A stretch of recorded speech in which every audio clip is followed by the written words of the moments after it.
حضرت ابو سعید خدری کا شمار درمیان صحابہ کرام میں سے ہوتا ہے۔ اللہ کے نبی کے زمانے کے وقت یہ بالکل جوان تھے اور یہ مدینہ طیبہ کے غریب آدمی تھے۔ ابو سعید خدری فرماتے ہیں کہ ہمارے غربت کا یہ عالم تھا کہ گھر میں پکانے کے کچھ ہوتا نہیں تھا۔ گھر میں میری والدہ تھی، میری ایک بہن تھی اور ایک اہلیہ تھی۔ پورا ہفتہ گزر گیا، کھانے کے لیے کچھ تھا ہی نہیں۔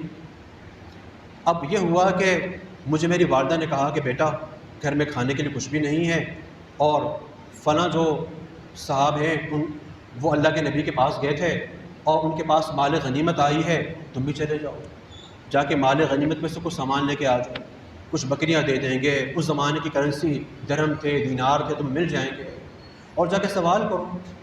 حضرت ابو سعید خدری کی جو زندگی تھی، ان کا ایک مائنڈ بنا ہوا تھا کہ میں نے سوال کسی کے سامنے نہیں کرنا، کسی سے مانگنا نہیں کہ مجھے دے دو، اللہ سے مانگوں گا۔ میں نے اللہ کے نبی سے یہی سنا ہے۔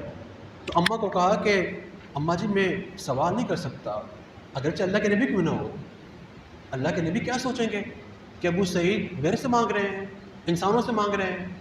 خیر ایک دن گزر گیا، دوسرا دن آیا، بہن نے بھی کہا کہ بھائی برداشت سے باہر ہے، بھوک سے نڈھال ہو گئے، پانی پہ گزارا ہو رہا ہے، کچھ کھجوریں تھیں وہ ہم نے کھا لی، ختم ہو گئے، تو اب تو آپ چلے جائیں۔ پھر وائف نے بھی کہا۔ اس طریقے سے نہ چاہتے ہوئے ابو سعید خدری نے اپنے قدموں کو اٹھایا اور دربار رسالت میں حاضر ہونے کی کوشش کی۔ جب دربار رسالت میں پہنچے، جی تو نہیں چاہ رہا تھا کہ اللہ کے نبی سے کوئی سوال کریں۔ ہوتا یہ ہے کہ کہتے ہیں نا کہ جیسے مہمان ویسی ڈش۔ ارادہ اچھا تھا، اچھے خیالات تھے، تو جو وہ خیال لے کے گئے تھے ایسی چیزیں اللہ کے نبی بیان فرما رہے تھے۔ جیسے وہ دربار رسالت میں آئے تو اس وقت اللہ کے نبی فرما رہے تھے کہ لوگوں سنو، جو اللہ تعالیٰ سے استغنا مانگے گا، استغنا کا مطلب کیا ہوتا ہے کہ میں دنیا جہاں کے لوگوں سے مستغنی رہوں، لوگوں کو دینے والا بنوں گا، لینے والا نہیں بنوں گا۔ الید العلیٰ خیر من السفلیٰ، اور اپنی چاہتیں، اپنی چیزیں اللہ تعالیٰ کے سامنے رکھوں گا، تو جو اللہ تعالیٰ سے عفت مانگے گا اللہ تعالیٰ اس کو عفت عطا فرمائیں گے۔ جو مخلوق سے لاپرواہی مانگے گا اللہ تعالیٰ اس کو مخلوق سے مستغنی کر دیں گے۔ فرمایا کہ میں تو پہلے ہی اسی ذہن کا بندہ تھا کہ میں نے سوال نہیں کرنا، اوپر سے نبی پاک صلی اللہ علیہ وسلم کی اس مبارک حدیث نے، آپ کے اس ارشاد گرامی نے مجھ میں مزید طاقت ڈال دی۔ میں نے کہا نہیں اب تو بالکل ہی نہیں مانگنا، اب تو اللہ کے نبی نے فرما دیا کہ جو اللہ سے مانگتا ہے اللہ تعالیٰ اس کے کام پورے فرماتے ہیں۔ میں نے کہا سوال نہیں کرنا میں خاموش بیٹھا رہا۔ اللہ کے نبی سے دعا سلام ہوئی اور میں جانے لگا تو اس میں اللہ کے نبی نے فرمایا کہ وَلَن تُعْتُوا عَطَاءً خَيْرًا وَأَوْسَعَ مِنَ الصَّبْرِ۔ بہت اہم بات ہے ایک ایمان والے کے لیے۔ اللہ کے نبی نے فرمایا کہ وَلَن تُعْتُوا عَطَاءً، تمہیں کوئی بھی بخشش نہیں دی گئی، خیرن جو بہت بہترین ہو، وَأَوْسَعَ اور بہت کشادہ ہو، مِنَ الصَّبْرِ صبر کے مقابلے میں۔ جس آدمی کو صبر کی توفیق دے دی گئی، رکنے کی توفیق دے دی گئی، دنیا میں سب سے بہترین نعمت اس کو دی گئی ہے۔ ابو سعید خدری فرماتے ہیں کہ اس ارشاد گرامی نے مجھے روکا اور میں واپس گھر کی طرف گیا۔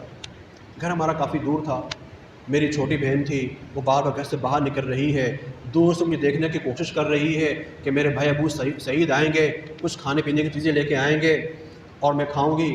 جب مجھے دور سے آتے ہوئے دیکھا تو بہت خوش ہوئی، تھوڑی نہیں سمائی، اور دوڑتی میری طرف لپکی، کہنے لگی کہ بھیا کیا لے کے آئے ہو؟ میں نے کہا بہن بہت بڑی نعمتیں لے کے آیا ہوں۔ وہ سمجھی کہ مذاق کر رہے ہیں۔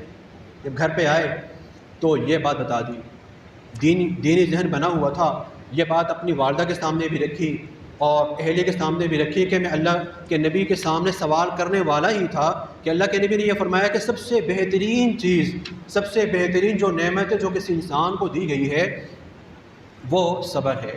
تو میں اللہ کے نبی سے صبر مانگ کے آیا ہوں اور صبر لے کے آیا ہوں۔ ان کی والدہ محترمہ بھی مسکرائی اور بیوی نے کہا کہ آج پہلی مرتبہ تم نے عقل مندی کا ثبوت دیا ہے۔ جب صبر کرنا ہے نا، اللہ کے نبی نے فرمایا ہے تو انشاءاللہ اللہ ہمارے ذمہ دار ہے، اللہ تو ہمیں دیکھ رہے ہیں نا، وہ ہمیں رائے گا نہیں کریں گے۔ ان اللہ هو الرزاق ذو القوۃ المتین۔